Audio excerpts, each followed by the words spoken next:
We're talking about the same job. We are indeed. We are Okay. indeed. Anyone ever see one of these things before? Can you guess really what it is? A gazebo. It looks like a what? Gazebo. Okay. Temple. Sister? Temple? Okay. All right. Yes and no, really. It's not a temple. It's part of the culture of Islam. Right behind, you can even see the minaret of one of the largest mosques that was built here, also Ottoman time period, Muslim by religion. Have any of you ever been in a mosque before? No. Okay, so you know that when you go into a mosque, or if you've never been in one before, that one traditionally will take off one's shoes Washing. and wash your feet. This then was a well where you would wash your feet before you go into the mosque. Right now the mosque is being renovated, and you can see this is being renovated as well. Hopefully it will one day be in use again. So when we're looking at the Ottoman Empire, what we're looking at then is basically Muslim by religion. And in terms of administration, we've got this guy Nabut, who is really kind of rigid with his club that he's willing to bang upon your head. That's a mosque right there. That is the minaret belonging to the mosque. It's 5 times a day. That is where then the call to prayer would come from. Now, it used to be that somebody live, not Memorex, but live would actually be up on top of the minaret and call out Allahu Akbar, God is great, inviting people to come and worship. Almost all of the mosques today and the minarets, you can even see the foghorn up there, it's almost all automated right now. There's no longer somebody who goes up to where that railing is and calls out, as it used to be during the Ottoman time period. So to look at the importance of Jaffa, we're looking at 3 different religions. We're looking here and through the Ottoman Empire, the importance of the religion of Islam. We're going to be seeing from a distance a church and how it connects up then to the Jewish tradition, goes back then to the Old Testament, and who was one of the first people who tried to run away from Jaffa? Jonah. So we get then to your question, okay? The idea of what really is the name of this town and how do you pronounce it? Okay, we already talked about Noah's son. How did you pronounce it? Japheth, okay. Japheth in Hebrew, Yefet. J and Y, very often between languages, overlap.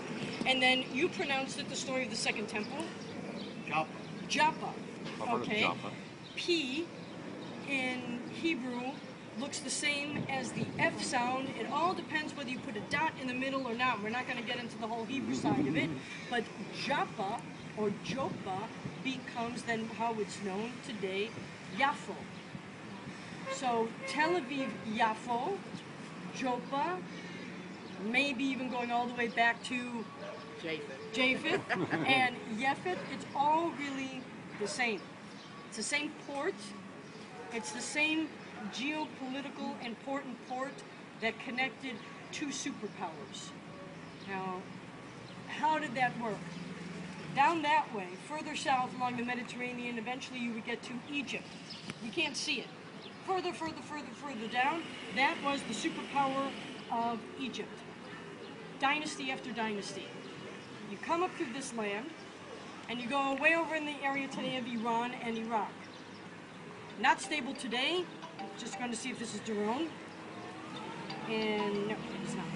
It's the hotel, but it's probably not important. Oh, so where's the bus? Check out at 3. Yeah, there. Right. No, you really check out. So, over in the area of Iran and Iraq today, still unstable. It used to be during the time period of Abraham, Mesopotamia. Got it? Okay. All right. After Mesopotamia, it was called Assyria. After Assyria, it was called Babylon. After Babylon, it was called Persia. After Persia, it was called the Greek Empire. After the Greek Empire, it was called the Roman Empire. After the Roman Empire, it was called the Byzantine Empire. After the Byzantine Empire, it was called the early Muslim Empire. And then eventually you get to the Ottoman Empire, and today you get to Iran and Iraq. You can understand why there's so much instability over there. It's because it's always historically changed. So you've got superpower over there, somewhere northeast. Different names, different time periods. You've got a stable superpower down the road, Egypt. in ancient times, in order to connect that superpower with that superpower, in geopolitical terms, the only way that people could do it was to plow through this land. So that makes then Jaffa, where we're standing right here, so incredibly important. The reason it's so important is that people usually didn't use the sea. The Phoenicians did a little bit, but people did things on land. So when Jaffa is established, we're talking about 5,000–6,000 years ago. One of the Egyptian pharaohs, Ramses II, he comes plowing up this ancient road called the Via Maris, via by way of Maris, the sea, comes up to Jaffa, and Ramses II does the following: walled city, and he wants to conquer. He's trying, it's not working. Changes tactics, and he says to his general, come up with a plan. And the general says, okay, let's offer tribute to the local ruler. Let's send gifts. Big, huge ceramic jugs. So they knock on the gate door and say, look, we brought you gifts. Open up the gates. Open up the gates. All these big ceramic jugs go in. Pop open the jugs. Who's inside? Egyptian soldiers. Jaffa gets taken. It's an earlier version of Trojan horse. Trojan jug. Yeah. Exactly. So that is when we have an Egyptian presence here. And he's not the only one who does this. Let's spin way, way, way far ahead during the time period of the Ottomans, and you've got a little short guy with a bit of a complex, has his hand inside his shirt, Napoleon. Okay? He's coming up through Egypt too. 1799. He's coming up the Via Maris as well. He wants to conquer Jaffa as well. He does conquer Jaffa, very fierce battles, slaughters most of the local population. A plague breaks out.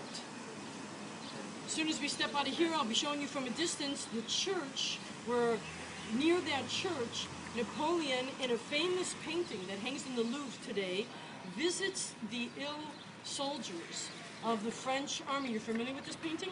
Okay, it happened right here. Visits the ill soldiers and basically says, look, I can't take you back with me. Now, one version of the story is that then Napoleon turns to his physicians and says, slaughter them all. And that's often how the story is presented. Except when you look a little bit deeper, the other possible version of that story is that what he did is he basically said to the soldiers, look, we were here, we slaughtered all the locals. I leave you here alive, they're going to slaughter you. We're leaving something by your bedside here. Basically poison. Decide what you want to do. So one version, the second version, actually presents Napoleon as being somewhat compassionate, and the first one shows him being very ruthless. So after he conquers Akko, what does he do? He continues up the coastline all the way up, past Haifa. He goes to the Crusader town of Akko, at least originally built by the Crusaders, now held by the Ottomans.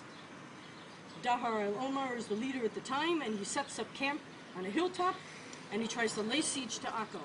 Does not succeed in conquering it. There's a little hill. Remember that word for archaeological hill? Tell. There you go. And there's a small hilltop called Tel Napoleon, because there he had his French camp, and when they excavated, they found shreds of uniforms of French soldiers, little buttons that came from their uniforms.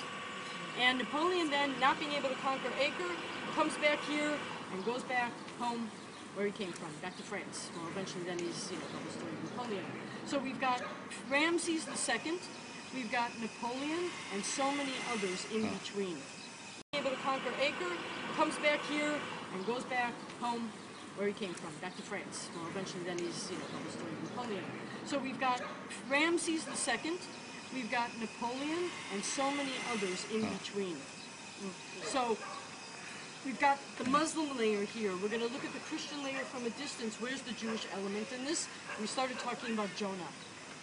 Jonah, the biblical story, says in the Old Testament that he told to do something by God, I don't want to do that. I'm not going all the way over to Mesopotamia, Syria, Babylon, Nineveh, right?